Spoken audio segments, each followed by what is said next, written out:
இந்த மாதிரி நம்ம டிஃப்ரெண்ட்டாக செஞ்சு கொடுக்கும்போது வீட்டில் குழந்தைங்கள்லாம் விரும்பி சாப்பிடுவாங்க. என்னடா ரவுண்ட் ரவுண்டாக இருக்குன்னு சொல்லி அந்த மாதிரி டிஃப்ரெண்ட்டாக அவங்களுக்கே வித்தியாசமாக தோணும். காய் சாப்பிட தோணும்.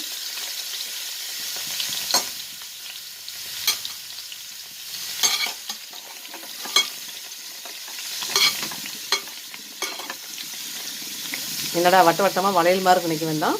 புடலங்காய் தான் இந்த மாதிரி ஷேப்பில் கட் பண்ணி வச்சுருக்கேன். கொஞ்சம் வித்தியாசமாக இருக்கும்ல சாப்பிடும்போது எடுத்து சாப்பிட்றதுக்கு.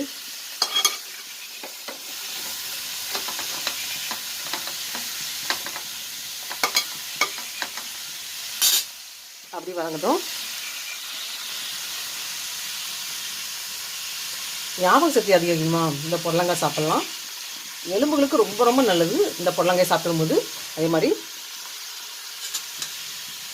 சர்க்கரை நோய் உள்ளவங்க இந்த புடலங்காய் சாப்பிடும்போது சர்க்கரை நோயை